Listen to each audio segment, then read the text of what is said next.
my favorite food is actually pizza and tacos, like in that order. Pizza. My favorite food would definitely be steak, by far. My favorite food is just Chipotle in general. I really, really like Chipotle. I would say personally my favorite food is grilled cheese. And you can like gourmet it up and stuff, so you can use like blue cheese, you can use like Gouda. Gouda's a little pricey though, so I don't really do that too much. Hi, I'm Angela and I teach 2nd grade. Where am I looking? Hey, I'm Malin Beekman and I teach kindergarten. Hey, I'm Kristen and I am not a teacher. I am actually a business owner, entrepreneur, anything basically to do with creativity and being a nerd. Hey, I'm John, and I'm an intervention specialist with the Montgomery County Learning Center in Dayton. I feel like this is a setup. Hi, my name is Steven and I'm the athletic director at Dayton Christian.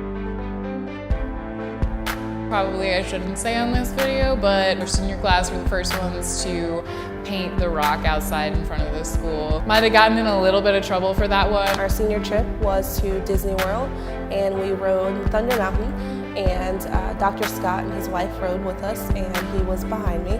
So when we went over the hill, I just ducked and the water all hit him in the face instead of me. A lot of my favorite memories came from basketball and basketball trips. Getting the bus, or the van, actually, we didn't have a bus back then. The van stuck in the mud when we were at Adams County.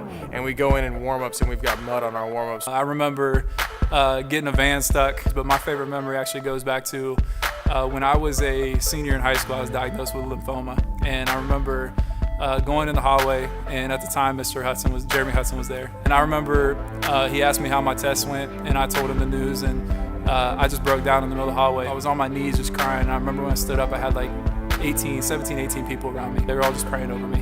And I remember about 3 weeks later, I went back to the doctor to determine the course of treatment. And I remember him telling me he couldn't find the tumor. And I'll never forget my first experience with what God can do if you just trust him and allow him to work in your life.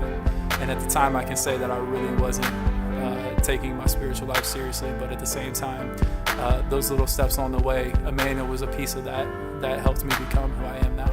I always knew that if I was going through something or something was going on, that I could talk to any one of the teachers for wisdom, and it wasn't weird, and we could pray together in the class and it wasn't weird. And I feel like that's something that we often lose sight of. We don't realize that it's not normal to pray in the classroom. It's not normal to talk about Jesus all the time, but that was something that was a huge part of my high school years. Just being able to talk with friends about Christ. Me going to Emmanuel does affect what I'm doing and how I'm doing it. The main thing is I just got done with my 5th year of coaching at Emmanuel, and so those relationships that I built in high school are still very much there today. I actually had not planned on coming back to ECA after college. I actually wasn't planning on going to Emmanuel. I have always wanted to work in a public school. We had an interview and the doors opened and I came back to Emmanuel, and it was really just God's plan.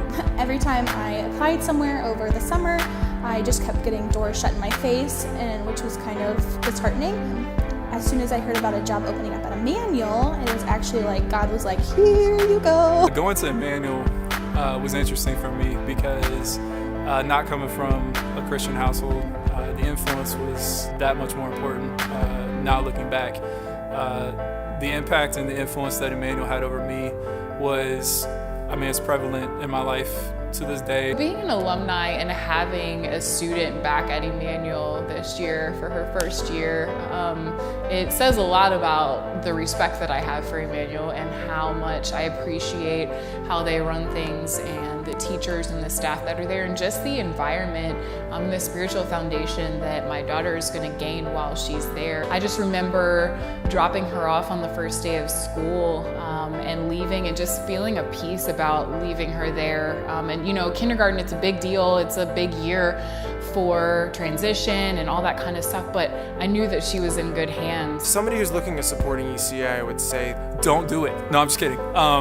It's actually one of the best investments you can make in your life. There's a lot of staff there that are willing to go above and beyond what they are called to do as teachers. I graduated in 2004, but it'll be the 12-year mark, and I can tell you every time I go back, it's like seeing your family. It's not a matter of how much you give or what you give, but it's a matter of the lives that you're investing in, and be able to impact the next generation so that these things can be around for when our kids are in school and when their kids are in school. I'd say that if it weren't for some of those teachers that I had at Emmanuel, I wouldn't be who I am today.